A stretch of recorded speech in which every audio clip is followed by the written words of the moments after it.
realize that not every life decision is trivial, right? Sometimes decisions that we have to make in life have long-lasting impacts.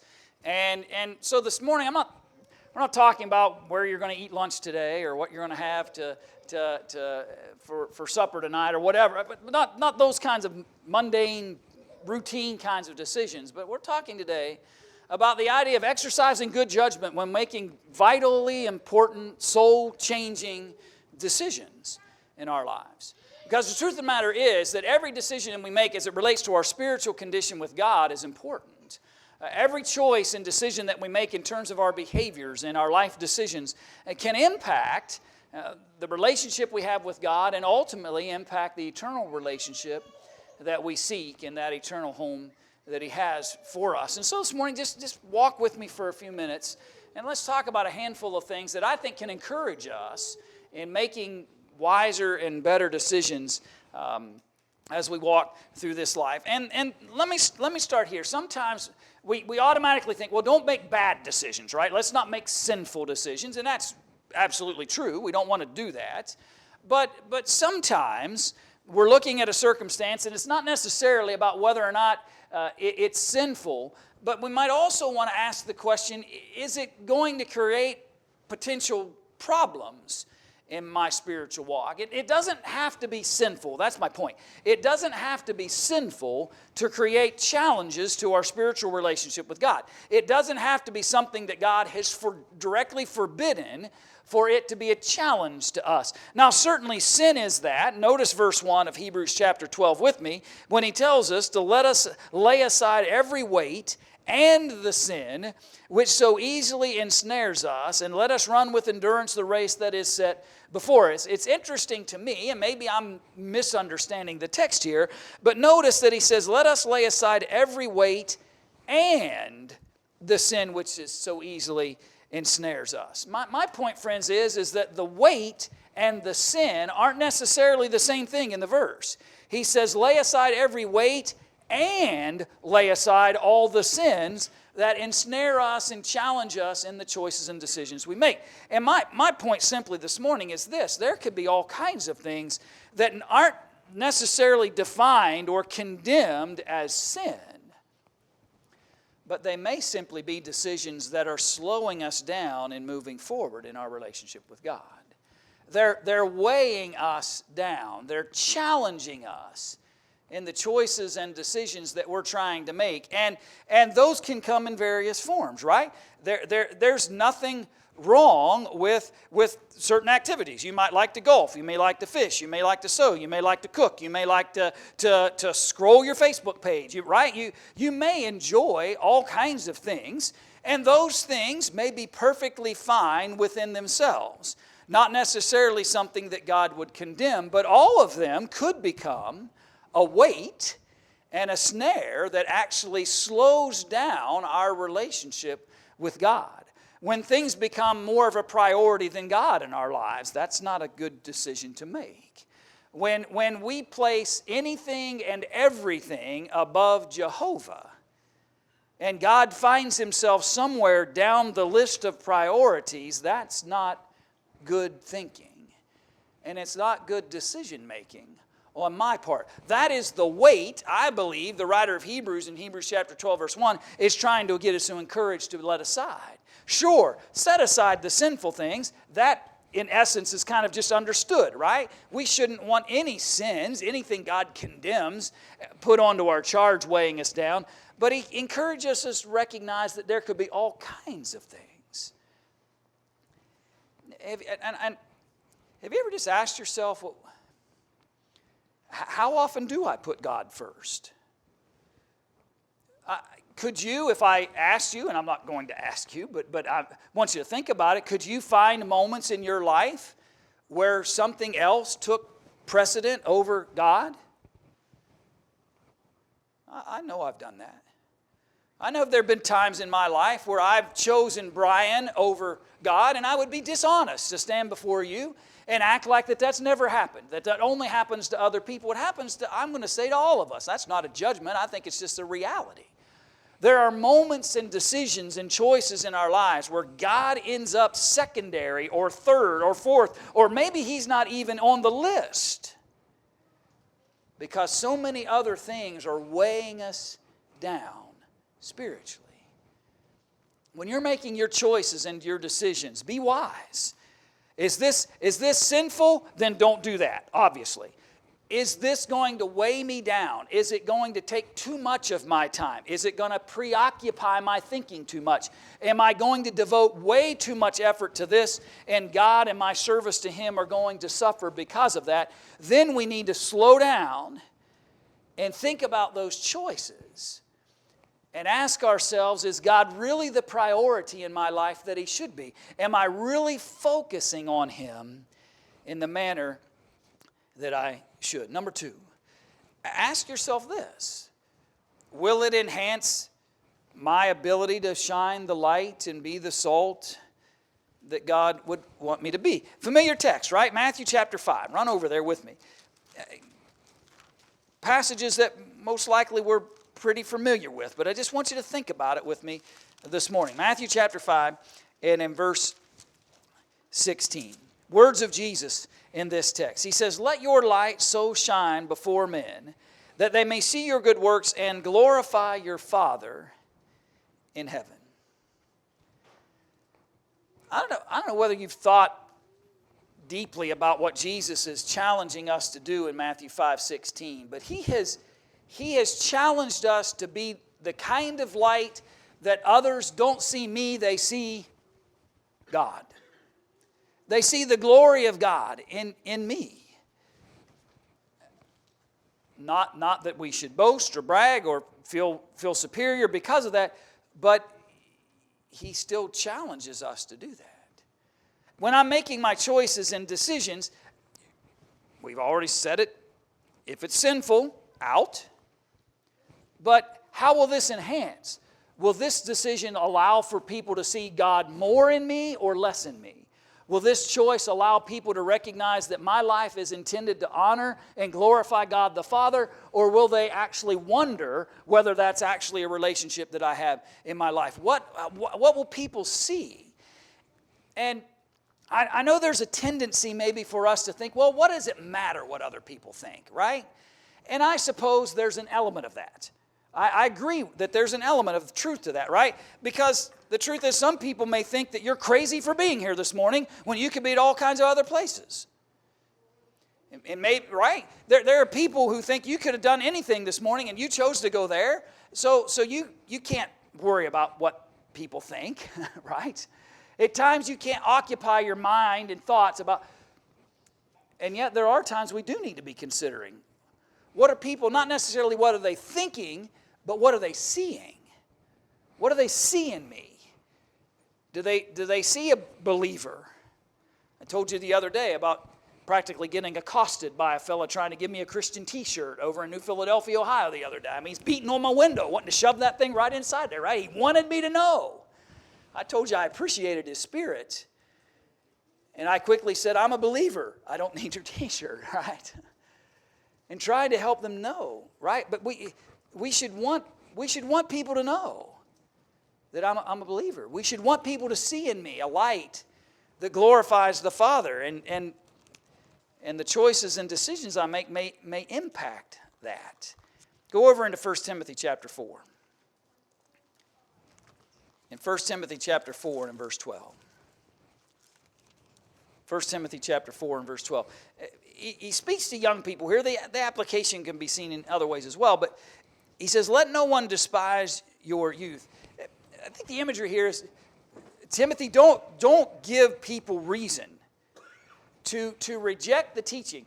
Keep in mind, this is a young preacher who's going to have to go into all these places that Paul planted churches. And what's he going to do when he gets there? He's going to help them decide which men are qualified to be elders and deacons in those places. What do you think about that for a minute? Here comes the stranger, Timothy, this young evangelist, and when he comes into these towns in which Paul has already established churches, he's going to come into those areas and he's going to guide them and help them understand what kind of man they need to look for to lead them. So Timothy, you got some heavy responsibility when you walk into these places. Be sure not to give them any reason to reject what you're doing based on your youth. Let no man despise your youth. How do I do that, Paul? Well, notice the rest of the verse. Let no one despise your youth, but be an example to the believers in word, in conduct, in love, in spirit, in faith, in purity. As I read that again, even as I preach in this sermon right now, I almost wish I'd just come to that verse and we just camped there. Because he just said a lot, didn't he? Timothy, how are you going to let these folks know that you're a believer? The guy at my window, I just told him, right, I'm a believer, and then the window went back up and I drove through the green light. He doesn't know anything more about me than anything, right? I could have said that to get him away from my window. I could, right? He doesn't. How do we demonstrate? It's more than words. It starts with words, right? Let them know you're an example of the believers first in word, the things you say. In conduct, the way you behave. In love, the way you care and treat others. In spirit, is it truthful? Does it come from within you? In faith, are you committed to it? Are you trusting in it? In purity, do you actually live it? Right? That's the imagery here that he's telling Timothy. When you're making your choices, when I'm making my decisions and choices in life, I need to ask myself, am I shining the light that God would want me to so that men can see Him? Will people know I'm a believer by the way I talk, the way I behave, the way I act towards them, the way I demonstrate love towards them, the way I live by faith, the way I live by the purity of God's will? That's how they know whether I'm shining the light of God. And friends, the truth is, every decision, every important decision we make can affect that. That one moment of lack of compassion, that one moment where purity wasn't important to me, that one moment where my conduct should have been guided by the light of God can negatively impact our example. Now, can I be forgiven? Yes. Can I ask others for forgiveness? Yes. Does God forgive? Yes, right? All of that's true. But I think we ought to be careful that we don't excuse our lack of light shining by saying, well, God will forgive me or others will forgive me. No, we need to be more dedicated. Will my decision help enhance the good example that I should be living? Number 3, can I control it or will it control me? Before I decide to do this, before I make this decision and choice, ask yourself the question, is this going to be something that wants to dominate me, or is this something that can be kept within control and reason? Go over to 1 Corinthians chapter 6. 1 Corinthians chapter 6. And I want you to notice something the Apostle Paul says. Verse 12. All things are lawful for me, but all things are not helpful, or some expedient. But all things are not expedient. All things are lawful for me, but I will not be brought under the power of any. Even the things that Paul said wouldn't necessarily be defined as sin. If I don't feel like I can manage it, if I don't feel like I can keep it in subjection, if it's going to start ruling me rather than me controlling it, I'd rather just not, he says. And sometimes some tough decisions that we have to make in life aren't just about right and wrong. They're about how much control, am I going to put myself in a situation where maybe I'm not making my own decisions anymore and others are pushing and leading me into choices that I would rather have not made in some certain, right? Everything might be be lawful. There might be things that are perfectly okay. But if they're the kinds of things that are going to dominate my thinking and control me rather than me control it, Paul says, then we might want to avoid those things. Everything might be lawful, but not everything's the right thing at the right time. Not everything is helpful. Not everything is expedient. Sometimes even things that are right have a proper place and time. And we have to be careful when we're making choices and decisions about whether we'll be able to keep a level of control or will it control me. Let me add to that. Is there potential, what I simply called secondary temptation? You might, what are you talking about, secondary temptation? Well, what I mean by that is the choice itself might be okay, but it might be putting me in a circumstance where all kinds of other temptations and challenges and things that are going to influence me to walk away from what God would want from me may be present, and those might be decisions I want to avoid making. Notice with me in 2 Timothy chapter 2.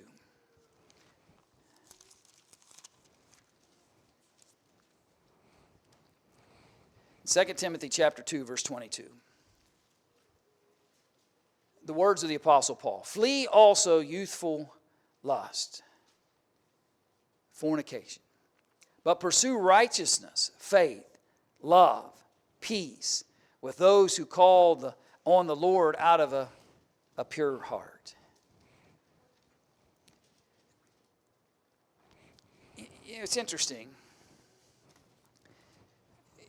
You've heard me say this before. Flee means to simply go in the opposite direction of, right?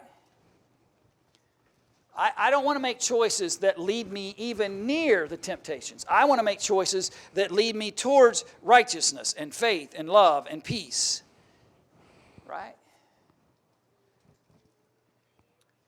I listened to a sermon the other day, and to be honest with you, I'm not even sure where this religious group is from or where they're at. I was just listening to what the fellow was saying.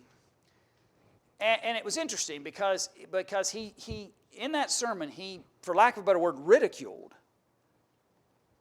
preachers in churches who warn people about things that could challenge their faith and sinful. It was interesting. He said to that audience, some of you come from churches who were concerned about your behaviors. And he listed 3 or 4 things. Jesus has set you free from being concerned about behaviors. I don't know that that's true. There seems to be a whole lot of warning in Scripture. There's nobody that will be perfect. No one saved without grace. Without the mercy of God, there is no hope in salvation. All of that is absolutely true. And all of that is found in Jesus, right? You can't have any of that outside of the Savior. But I feel pretty confident that the Bible is pretty clear that when we embrace the grace and mercy of Jesus, it leads us to different behaviors and choices in life.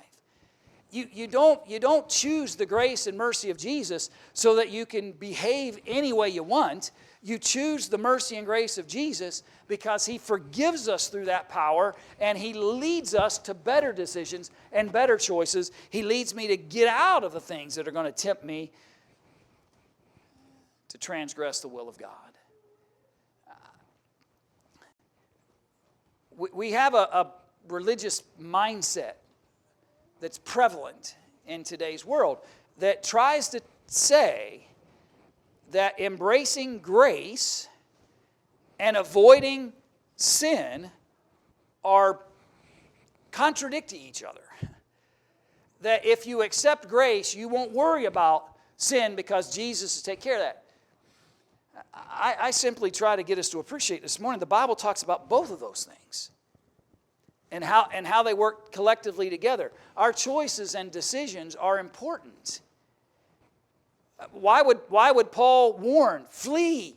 Get away from youthful lust. Get away from youthful ideas that lead you into poor decisions and be. Why? If it's not a concern, if God's grace is covering it, if Jesus is just forgiven it all no matter when, what, where, how it all happens, then why the warning? And I'm not trying to be flippant. I'm trying to be real with what the Bible's saying. Why challenge us to flee if it doesn't really matter anyway? When there's potential for the decision I'm about to make to lead me into greater challenges, then maybe I should just avoid that to begin with. Romans 14, verse 13.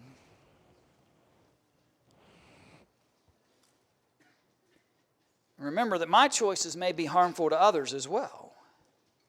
I may lead them into potential dangers. Verse 13, Romans 14. Therefore, let us not judge one another anymore, but rather resolve this, not to put a stumbling block or a cause to fall in our brother's way. I've got to be careful that my choices aren't leading somebody else into making more difficult and more challenging decisions that create problems for them as well.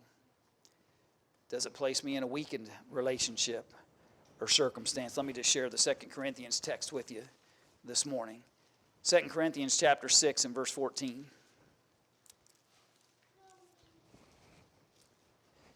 It's a challenging text. I've got a whole sermon I preach just out of this text, but I just want to share it with you briefly. He said, do not be unequally yoked together with unbelievers, for what fellowship has righteousness with lawlessness, and what communion has light with darkness?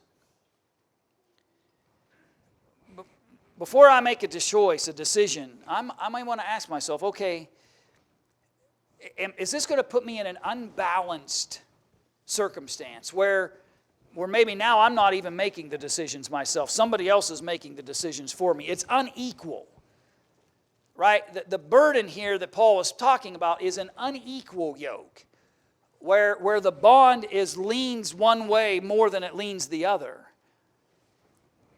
They understood that. If you put a couple of yoke oxen together and that yoke is unequal, then one is going to be pulling differently than the other, and it creates challenges and problems as you do that. They understood that imagery. And so he reminds them here, be careful. Well, this decision I'm about to make, will it put me in a place where I'm weakened, where those I'm connected to has created an unequal bond where their influence is more powerful than the choices and decisions I would make for myself? I just want to be a wiser and better decision maker. And let me conclude with this. Sometimes you got to stop before you make the decision. Sometimes you've got to stop and ask yourself, not just what does it mean in the moment, but what does this mean a day from now, a week from now, a year from now? Have I looked to the end result of this choice? Have I thought deeply enough and long enough to know not just how it affects the moment, but how it affects the future? Verse 15 of Ephesians chapter 5 says, see then that you walk circumspectly. Be careful how you walk, because every step is leading to another, not as fools, but as those who are wise. Every step I take leads me to the next and to the next. Rachel was laughing at me a while back. We were walking. I walk the trail at the park a lot, and I like the south end of that trail more than any other part of the trail. But when it rains, it gets muddy down there on the one end of it. And I told Rachel, I said, now watch, I've got a way that I get around this mud that's down here at the park. And I said, now just I step back and watch. And I jumped in the air, and I knew exactly where I was going to land, and that I could quickly jump from that spot, and the next landing spot was dry ground, although I missed it by about 6 inches, and the feet go straight up in the air because I was not walking circumspectly. Right? Now, many of you have been warning me about this for years, but those of you who are older, you watch where you step a lot more than you used to, don't you? I'm getting there, by the way. We pay a lot more attention to where we're about to put, because we know that that one step might put me into a challenging moment the next step. We walk circumspectly. God wants us to do that spiritually. Be careful. Be thoughtful that this step, is it just one, or is it the first one to a lot that might take me right away from God? Some say, well, how could one step hurt? Well, if it's one step away from God and one step closer to the things that He condemns, then it's the wrong step to make. I don't make that choice and decision. Don't place yourself in the challenge and difficulty of that. Let me share the last text with you, Proverb 22. Proverb 22 and verse 3. He says, a prudent man foresees evil and hides himself. Isn't that interesting? But the simple pass on or are punished. The wise man, what's he say? The wise man looks beyond what's right in front of him, and he sees where he's heading. And he recognizes pretty quickly if there's trouble out there, a wise man and goes and finds a place to hide. The simple, the foolish, the unwise only sees the 2 inches in front of his face, and so he'll just walk right into consequence without one thought of what's about to happen to him. Those who walk circumspectly pay attention to every step, and they recognize, where is this leading me? Where is it taking me? This is taking me closer to God or further away from God? Is this shining the light of God, or is this dimming the light of God? Is this leading me closer to sin or further away from sin, right? We ask those questions, and we want to be honest about them. We want to be truthful about those questions and the answers that we respond to them in. Because decisions have consequence.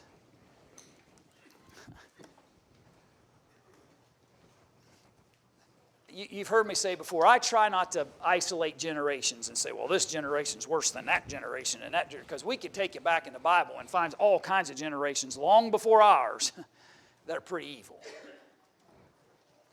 But there is a tremendous temptation that has been around for a while and continues to permeate, where there's a lack of accountability in the decisions we make. People have always just wanted to decide what they want to decide, do what they want to do, and should never have to bear the consequences of that. The Bible tells us otherwise.